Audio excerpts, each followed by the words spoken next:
Hey guys, it's Dennis here with Revog Games, and I'm joined by... Joshua Vayers all the way in South Africa with my amazing catchphrase. Yes, and we are here to discuss a spoiler review of 12 minutes. Yeah, not just a regular review. I mean, the game's been out for, I think, a few weeks now, maybe close to a month. If you don't know, 12 minutes is a kind of like a point-and-click interactive adventure, puzzle, mystery, thriller game. It's very narrative-focused. Which you can tell because it's coming from Annapurna Interactive, which is the famed movie company that kind of specializes in more like indie style movies, and then this is kind of an indie style game. That makes sense. Yeah. I was wondering how the hell they got that, like the talent. Like, yes.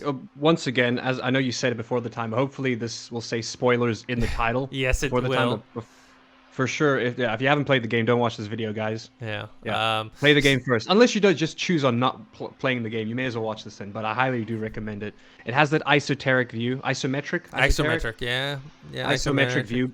It's got that bird's eye kind of view. Yeah. Pretty much the whole game takes place in your studio apartment. One bedroom. It's a one bedroom. One bedroom. Yeah, it's a one bedroom. Yeah. It's technically a one bedroom. But yeah, so you have basically other spaces you go into is a closet, a bathroom, and your room. It's very limited, yeah. Yeah, it all pretty much takes place in one room. Yeah, and you're speaking I was wondering how they got that talent. That makes sense. Yeah. It's a movie company. Yeah, okay. yeah. Speaking of the talent, you got James McAvoy playing the husband, and there's no character name, so it's like husband. The wife is Daisy Ridley, and the police officer is Willem Dafoe. So, and that's kind of your main cast. I mean, there's a few other people that are on the phone, but in terms of people you actually interact with, that's the three. And it's written and directed by Luis Antonio. The game is much like kind of like the Telltale games, right? Because it's very narrative focused, it's story based. There's more to do in this than the Telltale games, because in the Telltale games you're kind of essentially just walking around and then just making dialogue choices, where this is like... You're never thrown, like, complicated situations. You're given heavy, situations to choose from. You got to make big decisions in Telltale games. With this, you got to do quite a bit of... I'll be honest, Dennis, the first time I played this, I enjoyed it, but then after, like, the first couple, like, Groundhog Day repeats, if you will, I was starting to lose my mind, because I was like, what am I missing? What am I not clicking on? What am I not doing? Like... It kind of drives you insane sometimes, but that being said, if you do play this game and you were like, oh man, I'm stuck, and you want to look up a tutorial, it will suck the fun out of it. The best way to experience this game is to struggle, Yeah, I was, I got stuck a couple times where I kept doing the same thing over and over, and we'll get into that. So let's kind of, one thing, this game is kind of controversial, not controversial in the sense of like outrage or something, but just in terms of people's reactions to it. Yeah. Also people's reaction. Like some people are praising the game, and then some people are like hating on the game. Some people are just like it's utter trash. Some people think it's great. So we're actually going to get into the story, but before that, I just kind of want to talk about the things that I liked about it from a kind of a broader overview. One, we mentioned this before, the voice acting is top notch. Which is interesting because with James McAvoy and Daisy Ridley, they're both... You don't even recognize that it's them. Yeah, they're both English actors, and then they have English accents, but in this they're doing American accents. Willem Dafoe is Willem Dafoe, and he does a really good job being kind of menacing, but then also at the same time, in the certain parts, sympathetic. So the acting is top notch. The story is intriguing. The mystery is good. The puzzles I liked, I enjoyed. They're fun.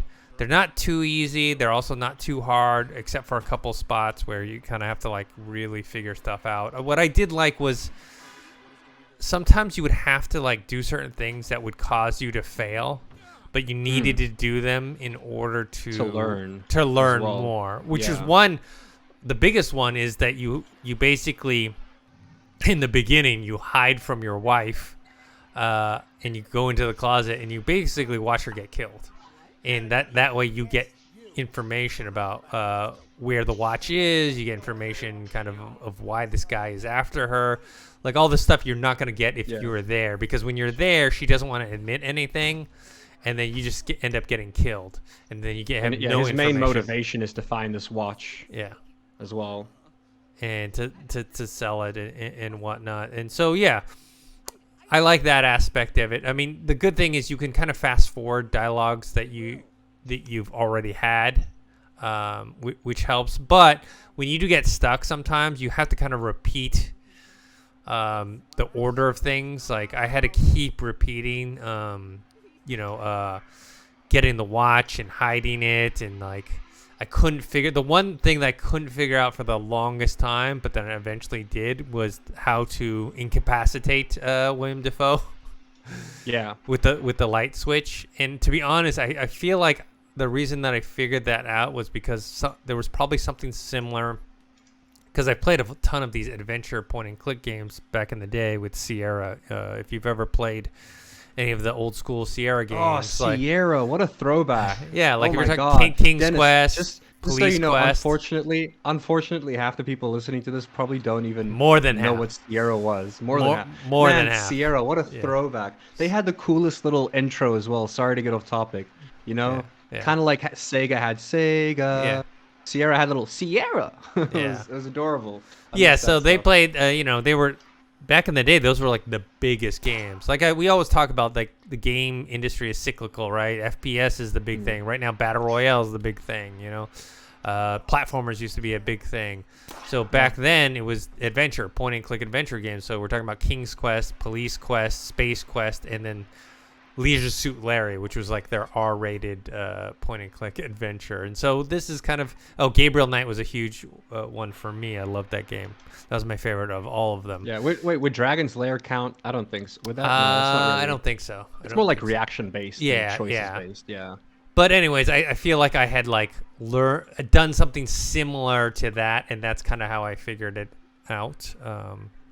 Because I shocked myself and then passed out, and then I'm like, okay, if I just flip the switch once and let him, and I can, you have to drug your wife. So you kind of work it out, yeah. Yeah. So that he goes. Yeah, you can drug yourself too, but that's the quickest way to fail. yeah.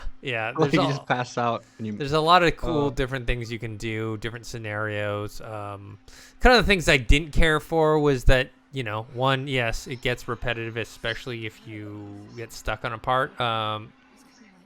When you solve certain big parts of it, they do do a shortcut. Like, for example, if you figure out that Daisy Ridley's character is pregnant, you don't have to go through the whole dinner thing and figure it out. You can just go to the drawer and get the basically the gift, the sonograph. Yeah, the gift that she was going to give you. Sorry, the pregnancy test. Yeah.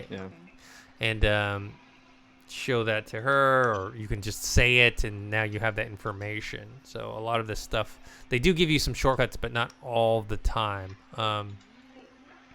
Yeah, I think the pacing is one of those things where it's like when you find out some good information, it'll lead to other paths, and then you kind of go in this game and you have like all these choices. But once you get to a point where you're stuck, it's kind of like a bottleneck, and you kind of get stuck on that one point for a long, long time. You can't go anywhere. You really got to think out of the loop and try different things. Like I tried leaving the apartment. It's one of the first things I try to do. Yeah, it just resets immediately. I tried killing Willem Dafoe. Resets it. Yeah. You know what I mean? There's like, you just always got to think outside the box. Well, first you try and kill him, and he just stops you and kills you until you figure out how to like shock him with the light. And then once you get him on the ground, you can, you handcuff him up and you can shoot him. And then, the first few times I shot him, and then he eventually died. I got some information out of him, but then you're actually supposed to shoot him in the leg, and then you're supposed to you're able to get more information, and you're supposed to grab his phone and all that stuff. So. Yeah. Which, speaking of, while we're on that topic real quick, if you do get his phone and you find out information about him, one of the endings, and seeing as a spoiler review, I only experienced 2 endings. I thought maybe that was it because I really tried everything. Mm-hmm. Then after reading online, found that there's like 6 different endings, and there's like a secret ending included in that.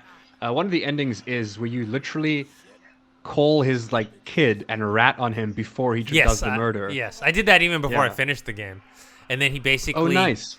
As he's about to answer get into your apartment, he answers the phone and then he leaves. And he leaves, and then you're just kind of there with your wife, and then That's about it. That counts as an ending, by the way. I don't know. So if you did that, yeah. And then like one of the main endings is you going and seeing, and there's this whole thing about basically that this whole game is basically a figment of your imagination. That this is you. That because the police, the voice Willem Dafoe is the same voice as the father, and they're saying like basically that's my takeaway. That this is I think it's guilt. You know what I mean? Yeah, it's like creating you're stuck in your head, like the 12 minutes that you keep living over and over again. I think it's PTSD or guilt or something.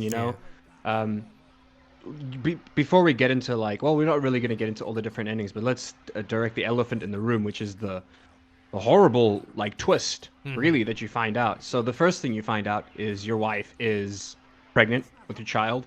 Then the second thing you find out pretty much right away without any endings is your wife may or may not have killed somebody. Her father. And then as you're her father. Sorry, she may or not have killed her father. And as you play along, you find out, I think through a photograph on the fridge, that it was physically impossible that she killed her father. Though she did, I think, shoot him. Yes. He was on the path to recover. You find out he's on the path to recovery about a week later, and that it's actually you who is the husband in the situation that actually ended up killing the father. But then you find out that it was also your dad. Your half, and that you've been married to your sister. You've been married to your sister for 8 years. You've been married to your half sister for 8 years because her father / your father had an affair with the maid, and the maid was your mother, and you always felt like you weren't loved or you didn't fit into the family or something, So I guess that's why the altercation happened. But that's the big bulk of it. So there's even a point in time, I think one of the endings, when you can just straight up tell your wife, "Hey, look, I just found out we're related," and she's just she's just disgusted, rightfully so. And she doesn't talk to you. But that's the elephant in the room we got to address real quick. Is that you've been married to your half sister for 8.5 years, and you killed her father / your father. And there's one of the choices to an ending is saying basically not telling her at all, and quote unquote living happily ever after. That's the secret ending, I suppose. Yeah, it's one of to keep her in bliss. I mean, look, how blissful is it going to be until your child comes out? You know, looking like the Hills of Eyes. And then there's one where you agree to never see her again, and you come back and our apartment's empty, completely empty. Yeah, there's another one which was confusing, which I believe it's called the coward option, which you hide the entire time, and then I think Willem Dafoe kills her, and then takes the watch, and then he makes you call the police and say, "Hey, my wife killed herself." So he basically makes you phone it in as a suicide, and he's like, "Hey, you get a second chance today, buddy." And that's the ending of that. It's okay. I did not do that one. That's the coward's way out. I did try, but I didn't get to the ending. I did try to be. I'm not gonna lie. The first thing I thought was when I got really frustrated, I was like, I'm just gonna hide from him the whole time. I'm just gonna not confront him.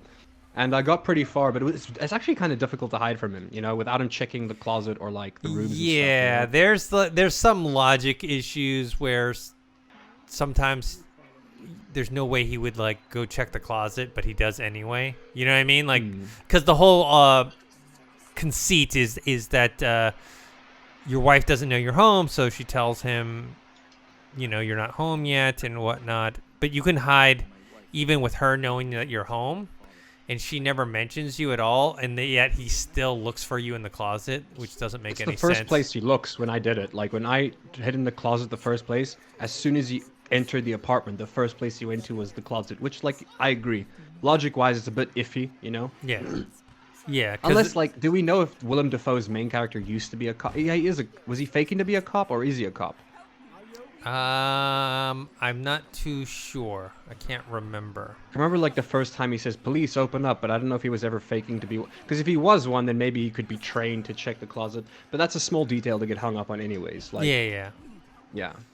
There's just a lot. The voice acting is amazing. The story, I would say, my favorite thing about the game is that even though there were parts where I got frustrated when I got stuck, the dialogue does a good job of keeping you interested. Whenever you do, in fact, do something that's different, it keeps you invested. You're like, "Oh wow, this worked. I just found out new information." You know what I mean? Which, like I said, is why looking up a tutorial will kill the game for you, because the Yes. thing that makes this fun is finding out new information. Not finding out, getting to the ending is the best part too, but it's like, if you know what to do, then it takes all the fun out of it and all the little happy mistakes. There's no point in the game, to be honest. There's no point in playing the game. Exactly, yeah. So, but yeah, overall, I did enjoy the game. Is not, there's no replayability with the game other than trying to see the different endings. You know what I mean? Because once you know how to beat the game, that's pretty much it. I do wish there was kind of more things to do, even side things. The thing about like open world games or even other adventure games, there's always kind of like side things to do that maybe not are related to the main game, but like everything in here is kind of like everything to do. Do you ever like water the plant? The plant will grow. I didn't know that. No. Yeah, because like it starts to wither as you play the game, and then you can like kind of keep it alive. That's cool. Yeah. I agree. I suppose there were like, it is one of those games where it's developed in a way where it's difficult to add more. The only way you could add more is if you either made it a slightly bigger apartment, or if you gave the option to, but then again, that takes away from the whole thing of that it's kind of implied that it's all in your head, psychological. If the area was too big of a space, then it kind of wouldn't, like the fact that it's a very small one-bedroom apartment, it kind of already gives you the feeling of, oh, this is someone's head, you know what I mean?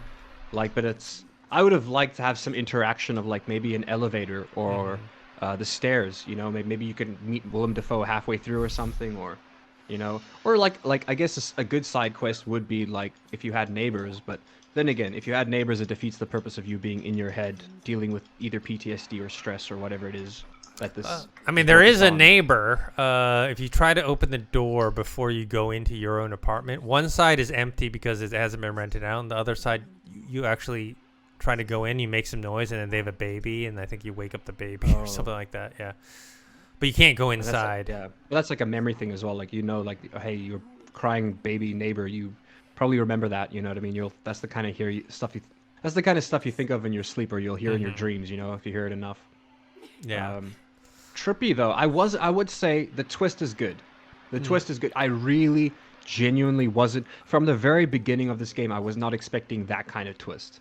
Like, I'm not gonna lie, part of me was expecting the biggest twist being that I am in fact that I'm the murderer and I killed my wife's father without knowing it, but I was not expecting it to be my father and my wife being my stepsister. That's a crazy loop. And I say that because within video games, with these type of games, you don't get that kind of craziness. Like, unless it's a thriller, like we played Medium, right? We did a Medium review as well, I believe. Yeah. It's a fantastic game. That game also, I wasn't expecting it, but I had a very, very heavy topic and like very heavy undertone, the theme, and some of the things you read and find out about, like in terms of like sexual abuse and like it's horrible things in that game. But it's like you're literally fighting like people's demons that have like taken form in real life or whatever.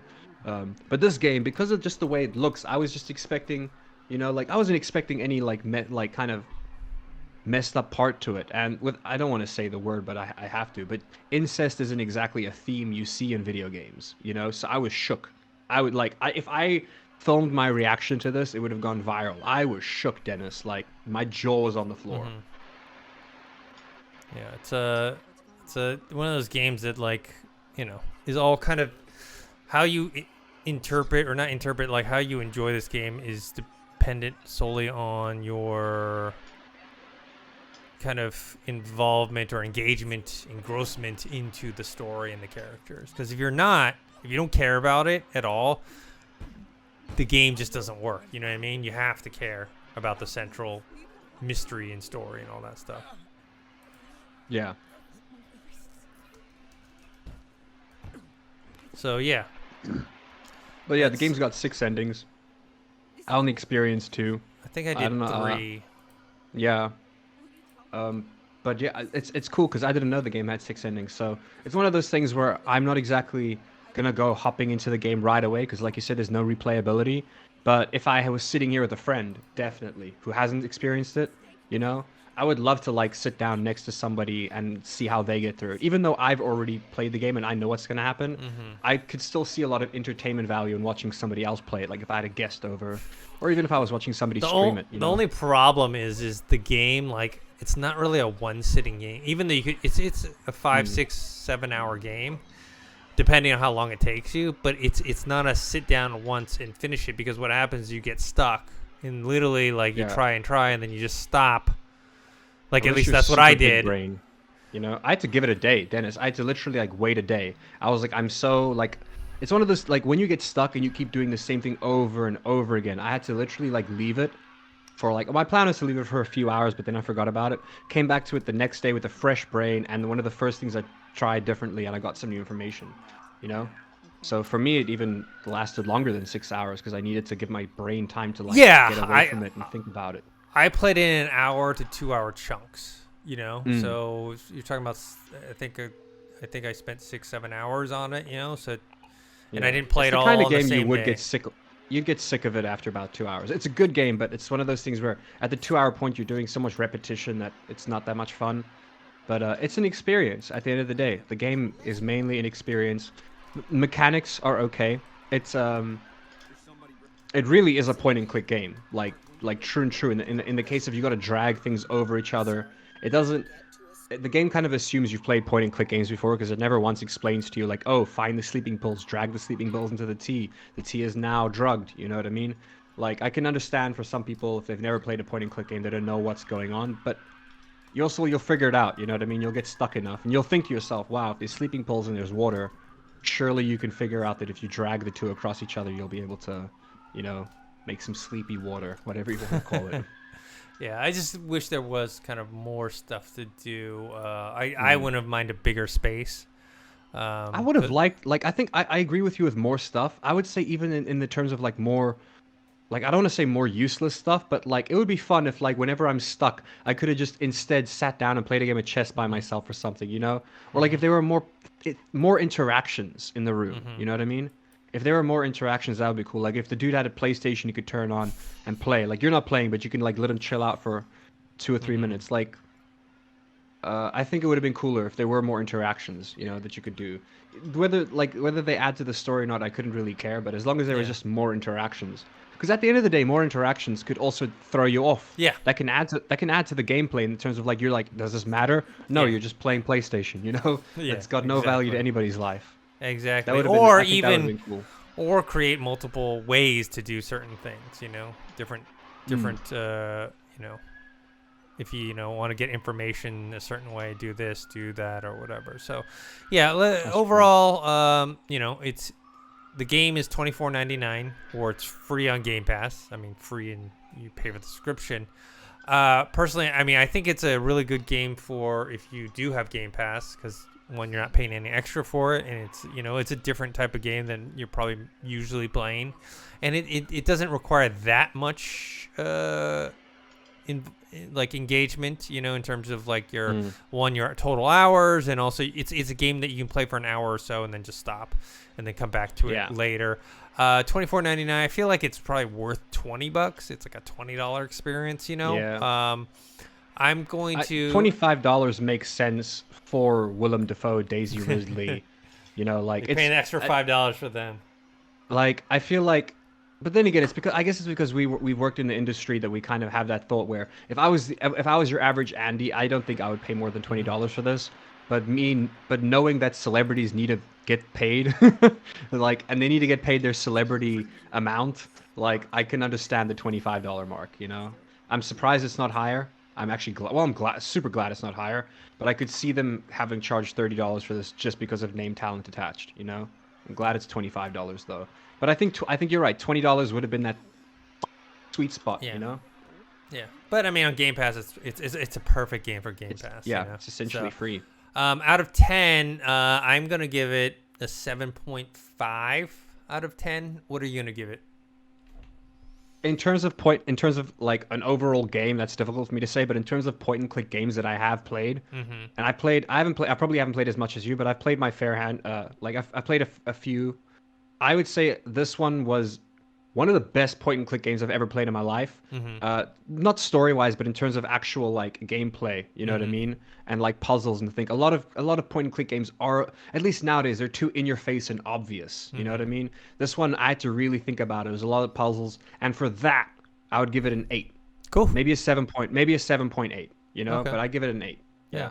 Yeah, it's definitely a game that if you are into puzzle, mystery thrillers, point and click, it's not for everyone.